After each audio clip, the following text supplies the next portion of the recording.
Hi Gemini, welcome po sa ating channel.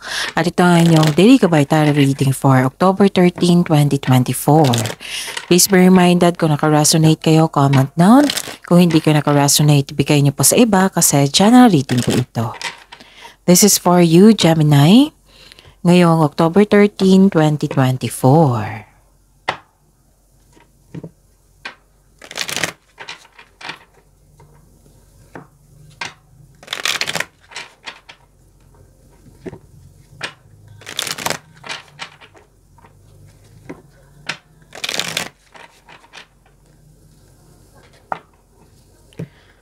Para po ito sa inyo, Gemini, ngayong October 13, 2024. Maraming salamat po sa inyong patuloy na suporta at maraming salamat din po sa mga hindi nag-skip ng ads.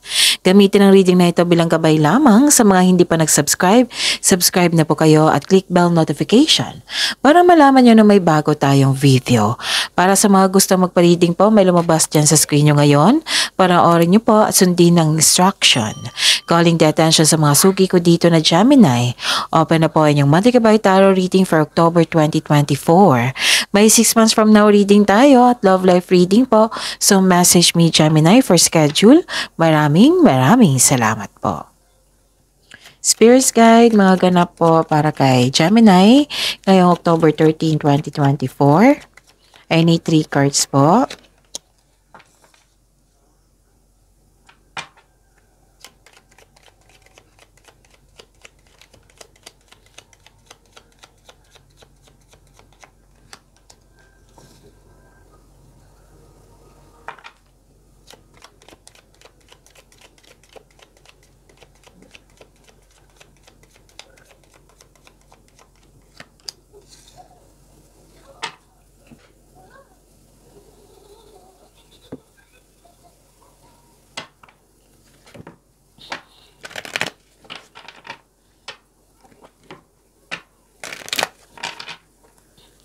Spirits Guide, message po para kay Gemini ngayong October 13, 2024. I need 2 cards po.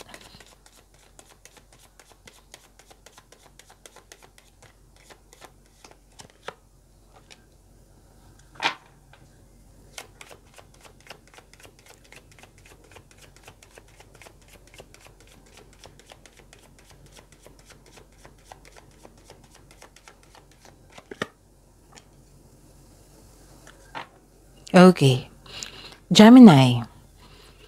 Ngayong October 13, 2024, may nakita ako ditong biglaang pagbabago. Pwedeng biglaang pagbabago ng inyong sitwasyon or treatment ng isang tao. Pwedeng kayo ito, pwede yung tao na nag-iba. Biglang nag-iba yung treatment. May concern ka dito sa isang tao na mataas ang ego.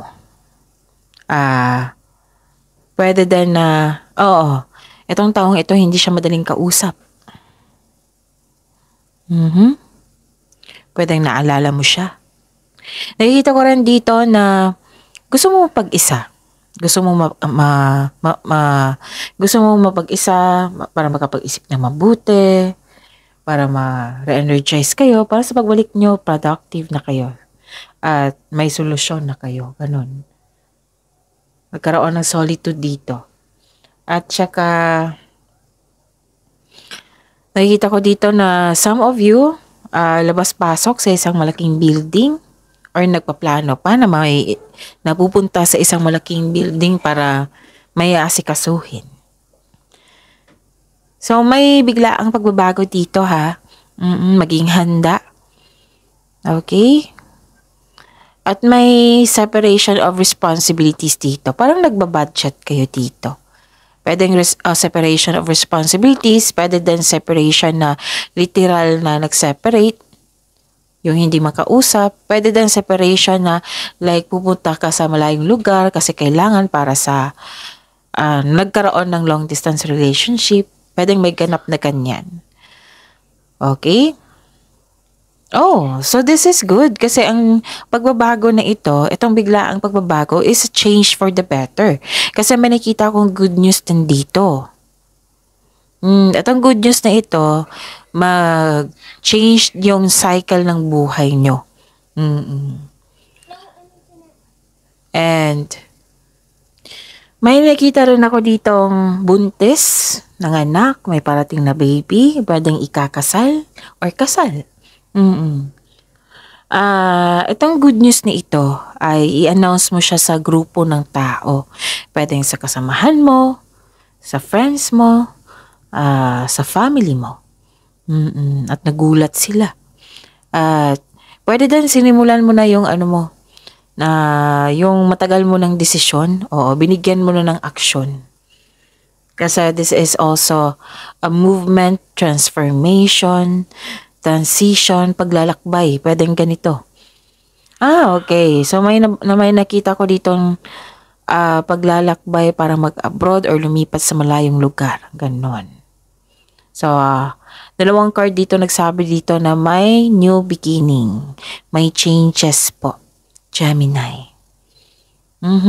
Malakas ang influence ng babaeng ito sa araw na ito, ngayong October 13, 2024 or sa susunod na araw. Nakikita ko kasi dito na pwedeng ikaw ito na malakas ang loob mo ngayon. Pwede din isang tao na magbibigay sa iyo ng happiness or nagbibigay sa iyo ng sakit ng ulo. Okay? And magtiwala po daw kayo sa inyong dreams sa buhay. Believe in your dreams. And live life to the fullest. Spirit's Guide. Ano po ang energy ni Gemini ngayong October 13, 2024?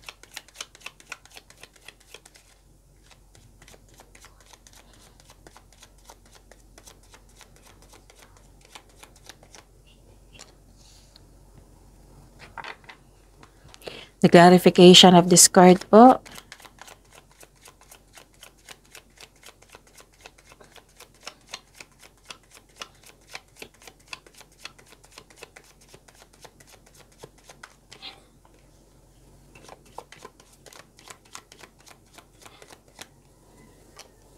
Okay.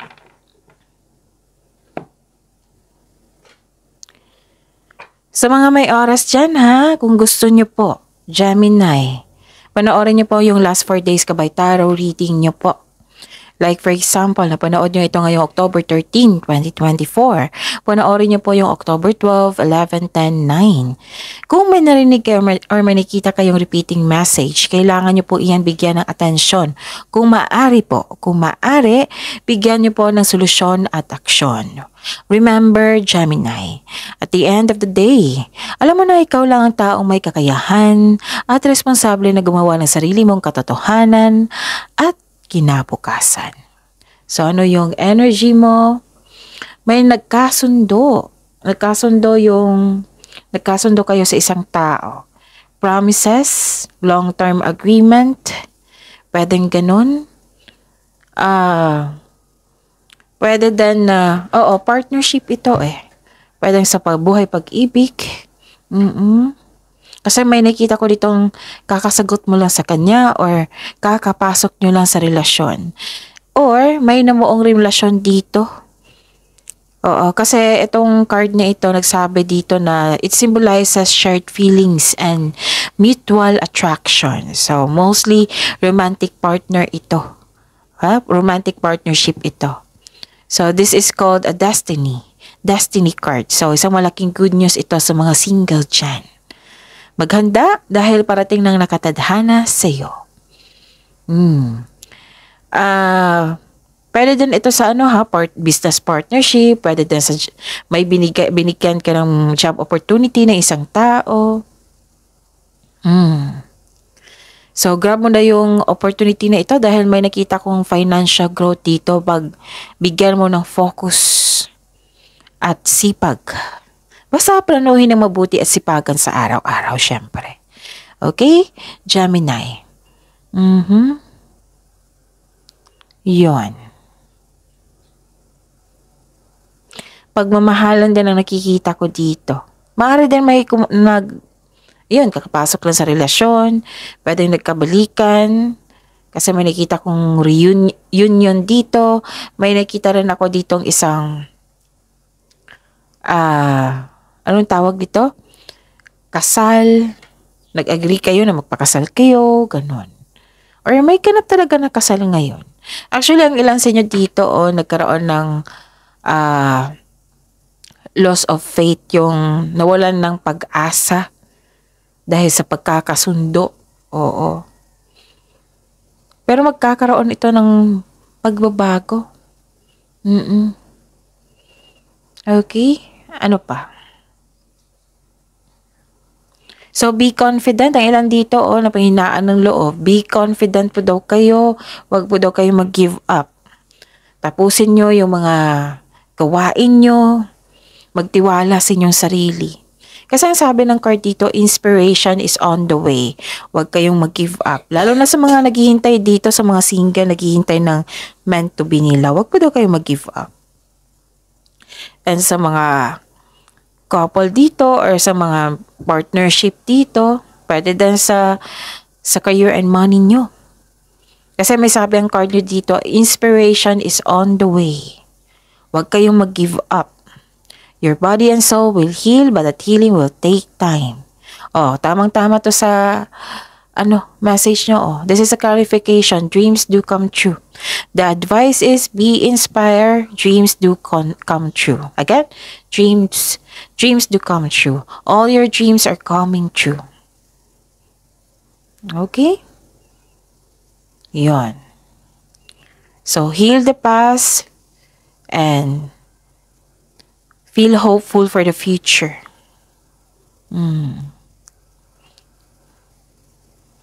Kasi parang may na-discourage kayo sa isang tao dito na nangako sa iyo. So, dreams do come true. Huwag kayong mag-alala. Okay? Spirit's Guide. Career and Money ni Gemini ngayong October 13, 2024.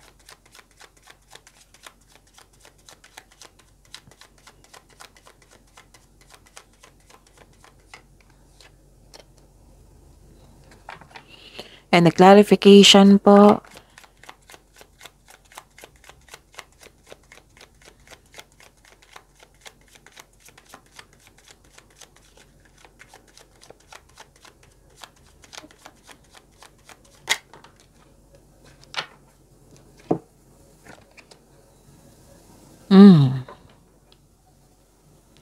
so career and money niyo po.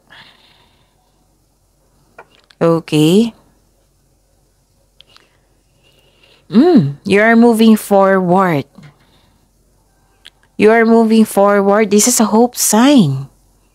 Kaya nga sabi dito na believe in your dreams, magtiwala kasi the inspiration is on the way. So this is a hope sign. May hope and healing. Lahat ng signs gusto nito. Hope and healing. This is a hope sign. Naka-move on ka na sa lahat ng unos nagdaan at tanggap mo na ang mga nangyari. Pinatawad mo na sila at higit sa lahat ang sarili mo. Nagkaroon ng healing and growth sa araw na ito. Kasi nasaktan kayo. Pwedeng nasaktan kayo sa rivalry, competition.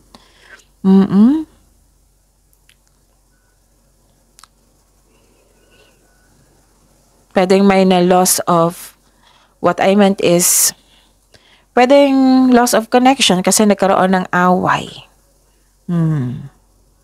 Or hindi ka komportable sa workplace mo. Okay? Posibleng may nawalang opportunity. Pero don't worry kasi binigyan kayo ng blessing dito na hope and healing, may personal growth. You are moving forward. So believe in your dreams, magtiwala sa inyong sarili, makinig sa inyong intuition, at have faith sa universe. Okay? Magiging okay din ang lahat. Spirit's Guide. Love, life, self-love, partnership, and romance si Gemini ngayong October 13, 2024.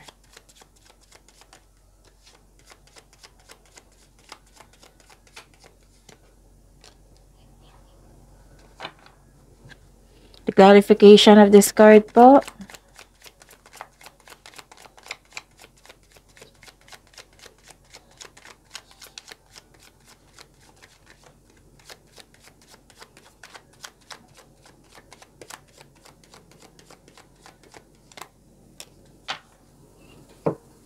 Maraming salamat po sa patuloy na tiwala sa suporta sa ating channel. At maraming salamat din po sa mga hindi nag-skip ng ads. May lumabas dyan sa screen nyo ngayon, panoorin nyo po. Kung gusto nyo pong iyan, then follow instruction. May nagpa siya dito, naging anas inyong sarili. And this is your energy card also. This is your card. Kasi belong kayo sa air signs. Okay. Nakita ko dito yung ugali mo, matapat, matalino. Diretso kang magsulita. Seryoso sa buhay. Respetadong tao, nagsiset ng boundaries. Ang lakas ng energy ng mga single parent dito. Magaling kayong gumawa ng desisyon. Manindigan daw kayo para sa inyong paniniwala. Focus on your logical at katwiran kesa sa umasa sa inyong emotion. So, this card asks you to use your intuition para gabayan ka kung sino. What I meant is, this card asks you to use your intuition para gabayan ka patungo sa right path. Okay? So, kung hindi nyo alam kung paano mag-connect sa inyong intuition, i-search nyo po sa Google kasi maraming paraan yan. Basta sa intuition, siya yung magsasabi ng next action. Siya magsasabi kung hindi, may taong hindi totoo sa inyo. Siya din yung magsasabi patungo sa right path, patungo sa success. Okay? So, may kapareha ka dito na trustworthy, matalino, who chooses reason over emotion. Pwede din kayo ito. Ang relasyon na ito ay maaari isang, okay, malakas nga ang energy ng single parent dito. Pwede din ang karelasyon mo, ang makarelasyon mo rin is a single parent. Pero matalino to ha, trustworthy. So, I think less problema to kasi matalino and trustworthy, ginagamit ang logical kaysa sa emotion. Okay? Sa mga single dito, nagpa siya kayong mag-focus muna sa sarili, ang ilan sa inyo. Lalo na-experience nyo ang mabigat na pagsubok na naranasan nyo na nakaranas kayo ng paghihirap noon. So, nagpa-shock kayo. So, ang advice, this is not forever.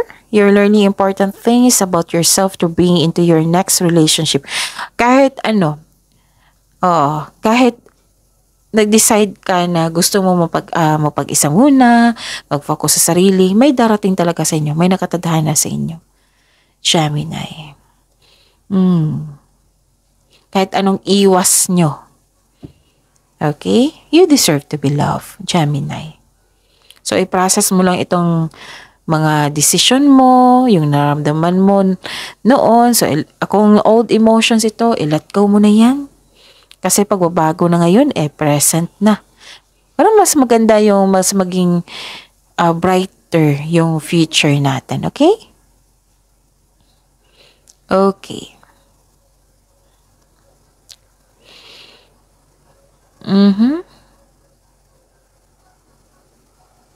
May na single parent din dito. At nagpasya kayo. May naggawa talaga kayo ng pagpasya ngayon. Okay? And ano pa? Expansion and growth. Wow, andito rin. Sa mga single dito, you met someone exciting through friends or sa mga activities. Sa mga may relasyon sa buhay mag-asawa, this is a time na magkaroon kayo ng travel plans or meeting someone special while on vacation. Oo, magkakaroon ng gathering with friends or magpa-participate kayo sa isang group activity. Yan. May ganap na travel. Yung ginagawan mo na ang matagal mo ng desisyon para sa growth nyo. Wow. Kung may plano ka na, this is the time na gawin mo na ngayon kasi very active ka dito for expansion sa inyong relasyon, sa inyong relasyon sa sarili. So yan, see you tomorrow, Gemini. See you tomorrow. Please like, subscribe, and click the button for notification para updated po kayo sa daily tarot reading natin. Maraming salamat po.